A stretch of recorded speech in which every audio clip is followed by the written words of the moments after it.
Welcome back, everybody, to Every Movie Ever. We are still working on watching and reviewing every movie that has ever been made. Slowly but surely, we're getting there, and we're getting there next with Death Race 2000, the classic Roger Corman-produced exploitation movie about a car race across the country where if you hit somebody with your car, you get extra points. David Carradine stars as Frankenstein, the mysterious masked driver. Sylvester Stallone's also in this thing as a really stereotypical gangster driver. It's a real weird, wacky movie that's, it's well worth your time. 3 stars. If you're like me, and I know I am, you're a big fan of They Might Be Giants, the band that did Istanbul and Birdhouse in Your Soul, Particle Man.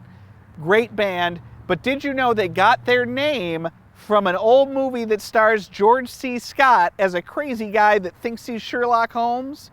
It's true. So They Might Be Giants is a movie about just that. George C. Scott thinks he's Sherlock Holmes. It's not a great movie, but it's an okay movie. You might want to give it a shot. It's passable. It's a good time. It's 2.5 stars. Blackfish, this was a documentary a few years ago. This is the one that kind of exposed the whole thing about SeaWorld and how they treat their orcas. It is probably not a movie for the faint of the heart or stomach, because the truth of it is they weren't treating those whales very well, and this is a movie that really goes into it. Recently, SeaWorld announced they weren't going to have orcas anymore, and this movie is a big part of why. It's a very interesting movie, though, a very informative movie about what goes on, we think, in the minds of these creatures and why it's bad to try and keep them in a small tank. Interesting stuff. 3.5 stars. Here's another movie you might not have heard of. This is Europa Report. This is about a team of astronauts that get sent to Jupiter's moon Europa to see if it's someplace people could live. But while they're there, there's mysterious and scary happening. So it's kind of an interesting, little or lesser known horror movie about stuff going on a faraway moon. It has a little bit of a found footage vibe to it, but not really a shaky cam vibe, which is nice. It's a pretty exciting movie, pretty decent movie. I'm going to give it 3.5 stars.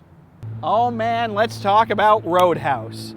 I love me some Roadhouse. Of course, the classic Patrick Swayze movie, where Patrick Swayze plays the most famous bouncer in the country who comes to a roadhouse that needs his help. This is the movie where when he comes into town in his cool car, he has to buy an old beat-up car and put extra tires in the trunk because he knows drunk guys are going to break his car out of revenge. Of course, there's a rich guy in town that needs dealing with. At one point, Patrick Swayze literally rips a guy's throat out. This is a movie to see, folks. Remember that pain don't hurt, and that Roadhouse gets 3 stars. Here's a movie I like quite a bit. This is My Week with Marilyn. This is one of the first big movies for Eddie Redmayne, now an Oscar winner. This is a really great movie. It's a sort of a biopic about a young man who, by chance, got to work on a movie with Marilyn Monroe in England, and the week he spent in her company and, kind of getting to know her a little bit and what that world was like. It's a really charming movie that I like a good amount. I suggest you see it. 4 stars. Speaking of charming, Robot and Frank. Frank Langella is an older man whose memory is starting to slip him, so they stick him with a robot to take care of him. It's a pretty good movie. Frank Langella is trying to work the angles, trying to con things. This robot's trying to keep him in line. And this robot's he's a robot you could see existing. It's not some smart-mouthed people robot. It's a very blocky, humanoid robot that you could see somebody owning. They get up to some shenanigans, but it's all still rooted very much in kind of a human story. I think you should see it. 3.5 stars. Room 237. This is a documentary about Stanley Kubrick's The Shining, sort of. But it's not about the making of The Shining or anything like that. It is about these people's, for lack of a better term, conspiracy theories about what different things in the movie The Shining mean, including ideas that Stanley Kubrick is secretly using the movie to tell us we never landed on the moon, or that these cans of Calumet food with an Indian head on them are making that the movie's about the massacre of the Native Americans. It's a real trippy movie that it never quite comes together, but is nonetheless a little bit interesting to watch. 2 stars. Let's go back to classic movie land for a minute with a Cary Grant picture, I Was a Male War Bride, wherein Cary Grant, it's gotta dress up like a girl. It's not a great movie, it's charming, it's got its moments. It's not Cary's best work, but you know, you could do worse. This is a 2.5-star movie. But you guys, oh you guys, I love me some Dredd. Dredd is a terrific movie. Run, don't walk to see Dredd, especially if you're an action movie fan. You've got to see this thing. Now, if you saw Judge Dredd, the Stallone movie from the 90s, and you said that movie's no good, you're right, that movie's no good. But Dredd with Carl Urban from a few years ago, where they take Judge Dredd and they put him in a locked down skyrise and he's got to shoot his way through the whole thing. This is a terrific movie. Run, don't walk to Dredd. 4 stars. Sacha Baron Cohen, Borat, he's back with the dictator. In this one he plays a Middle Eastern dictator who for various reasons, he's not deposed, but he's replaced by an imposter and he has to kind of make his way through New York and try to get his throne back. This is not a terrific movie, but it's got some funny moments. Big shout out to Jason Mantzoukas, who plays a scientist that tries to help the eponymous dictator and has some funny material. It's watchable. It's a decent time. I'm going to give it, let's say, 2.5 stars. Can't Stop the Music is a movie, folks, that stars Steve Guttenberg and the members of the Village People, that is a fictional account of the formation of the musical group, The Village People. It has to be seen to be believed. Particularly the musical sequences. I cannot describe this movie to you enough. It co-stars that lady that was Miss Tessmacher in the Superman movies. It co-stars Caitlyn Jenner back when she was Bruce. It is a weird movie that I'm going to give 2 stars. A little bit ago we talked about I Was a Male War Bride, a classic movie that doesn't quite work. A classic movie that does work is the Marx Brothers' Immortal, A Night at the Opera.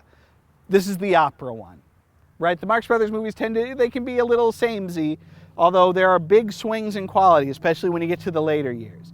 This is probably their second best picture, and their first at MGM. This is the first one without Zeppo, but it's a great movie. This has the classic sequence where everybody falls out of the little room. This is a terrific, hilarious movie. 4 stars. One of my all-time favorites, folks, Star Trek II, The Wrath of Khan. Khan is back. Kirk and crew have got to deal with him. They've only got a trainee crew. The cards are stacked against them. Khan is smarter than they are. Kirk and co., of course, they prevail. Spock tragically, spoiler alert, Spock tragically dies at the end. Hugely heart-rending scene. This is a great movie and a classic example of an entertaining, action-packed movie that's also about something. In this case, it's a movie about getting old.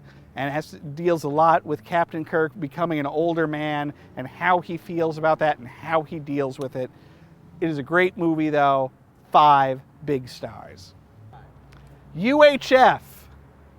Guys, there may be no movie that has had a bigger impact on my life than UHF. Why?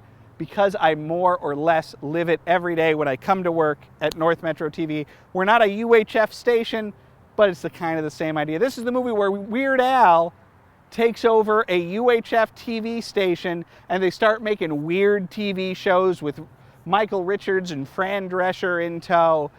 This is Stanley Spadowski's Clubhouse, Wheel of Fish, Conan the Librarian, Raoul's Wild Kingdom. If these don't mean Twinkie Wiener Sandwich, if these don't mean something to you, they should. I adore this movie. 3.5 stars. Hail Caesar, one of the more recent movies from the Coen brothers. Pretty good movie. Now, you're going to see a lot of talk online that this is a lesser Coen brothers movie. This is one of their lighthearted ones. And there's nothing wrong with that. This is a real tribute to old Hollywood. There's some real show-stopping musical numbers in it. It's really fun to see like Channing Tatum and Scarlett Johansson and George Clooney in this one. This is a real good time at the movies. 3 stars. Let's talk about Raiders, folks. Let's talk about Raiders of the Lost Ark, the first Indiana Jones movie directed by Steven Spielberg, written by George Lucas. This is a movie that helped to define a generation of filmmaking. I don't know what more I can say about it. It's a classic. It's immortal. Harrison Ford is great. The action set, everything's so memorable in this one. You've got to love it. 4 stars. Let's follow that up. Let's talk about a movie, kind of came out around the same time. Let's talk about Return of the Jedi, the 3rd Star Wars movie. This is a classic kind of half and half movie. I love the beginning of this movie. I love all the Jabba's Palace stuff. The stuff on Endor with the Ewoks, not as hot. But it's Star Wars, everybody's there. There's a charm to it that you can't match. I don't know that Richard Marquand was the best choice to direct. He doesn't bring to it what Irvin Kershner brought in Empire, but it's a good time at the movies. It's 3 stars. Man, for some reason, we're really going back through my youth with these movies today. We got to talk about Ghostbusters, the first movie I ever owned on VHS. Still have the tape. Got it from my parents. Because they were going to see Ghostbusters 2, the jerks. But they got me Ghostbusters, and it started a love affair that is never dimmed. Ghostbusters, like Blues Brothers, which I think I talked about last episode, it's a movie that I've seen so many times and is so dear to my heart, it is difficult to evaluate purely. As a comedy movie, the jokes are great, but it's not like it's a wall-to-wall comedy. As an action movie, a lot of the action is really great, but a lot of it doesn't make a ton of sense. But somehow it all really comes together to be a generation-defining movie, a great, blockbuster of a movie. I love it. 4 stars. Grindhouse, folks. That was a movie. I don't know if you got the chance to see Grindhouse in the theater. If you did not, you missed out. I saw it on the night before Easter at like midnight. Was that a good decision? It was a great decision. Grindhouse, this is the movie. It was a twofer. You got a Robert Rodriguez movie in Planet Terror and a Quentin Tarantino movie in Death Proof with some weird trailers in between. The whole time everybody's trying to do movies in that kind of pulpy 70s Grindhouse style. It largely works, and when it works great. There's so much to like in it, whether it's the grossness of Planet Terror or the insane car chase at the end of Death Proof. This is a terrific movie. Should only be seen like this. Do not bother trying to see one of the parts of it and then the other part of it. See the whole thing. 3, what am I talking about? 4.5 stars. Wolf of Wall Street comes out a couple of years ago. This is the Martin Scorsese, Leo DiCaprio movie. And you say to yourself, I don't know if this is going to be a good one or not, Especially because he kind of went back to the Goodfellas well. And he'd done that with Casino. And Casino, while it has its charms, I don't know if we can all get together and call Casino a good movie. It might be, but I don't know. This movie has a very similar vibe, especially with the lead character doing all the narration and everything. So you go into Wolf of Wall Street a little bit skeptical, and then you slap yourself in the face and you say, what the heck are you talking about? This was a great movie. Marty's back. This is a terrific movie. I have to particularly single out the Quaaludes sequence as one of the finest things ever put to cinema. Love Wolf of Wall Street, 4 stars. Snakes on a Plane, meanwhile, this was when this was coming out, word on the internet was everybody's going to love this movie, right? It's a movie that's actually called Snakes on a Plane that stars Samuel L. Jackson and is about snakes on a plane. The reality does not live up to the dream, though, folks. It's all right. It's worth a watch if you haven't seen it, but it's too self-aware. It's just too self-aware to really work the way it needs to work. 2 stars. You know what? Go see Piranha 3D instead. I think that one does it better. Man, we really are going back to my youth, with the movie that was unquestionably my favorite movie from about the ages of like 10 to 17. I love this movie so much, folks. I bought the pinball machine. I really did. I have it in my basement. Flash Gordon.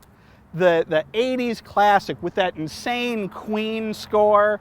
The amazing campy performances from Max von Sydow and Brian Blessed and Timothy Dalton.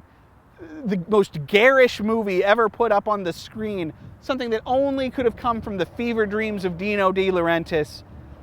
This movie is a hoot and a half. Crazy as all get out. 3.5 stars. Jaws, meanwhile, now, having heard some of these movies that I watched when I was a youth, you would think I'd seen Jaws. You would think I watched Jaws all the livelong day. Folks, I didn't see Jaws until like 9 or 10 years ago. What was I doing with my life? Unquestionably Spielberg's best movie. And we're talking about Steven Spielberg. This guy's made some good movies. Jaws, like I think his second movie, still his best. Everything about Jaws works. Everything. The characters are great, the scenario is great, the score is great, the acting is great. You don't get better than Quint. And you know what? You don't get better than all the scenes at the end on the Orca, especially when they all get a little bit drunk and they sing Show Me the Way to Go Home and they start telling their war stories. When Quint tells his story about the Indianapolis, that's a showstopper in a movie full of showstoppers. Jaws, 5 stars. Let's finish today's show off. We just talked about Jaws. We talked about one of the titans of cinema. And I know that you're saying to yourselves, what are you going to follow that up with? Why are you even bothering to review one more movie this episode? Because, folks, what I'm going to throw at you right now, Breakin' 2, Electric Boogaloo. Now, I know what you're saying. I haven't seen Breakin'. Don't worry, you don't need to see Breakin'. Skip right to Breakin' 2. Breakin' 2 is the 80s break dance classic about break dancers who have to put on a breakdancing showcase because their local community center, Miracles, is going to be bulldozed for a big development by a rich guy. Only breakdancing can save this. Only. You get to be ready to watch the immortal Boogaloo Shrimp as he walks around a room. Be ready to be entertained beyond your wildest imagination in a movie that it's kind of a bad movie. It's for sure a bad movie. But you cannot look away from the Electric Boogaloo. 2.5 stars. That's all for this time on Every Movie Ever. We'll be back next time with some more movies, and maybe next time we'll finally have reviewed every movie ever made.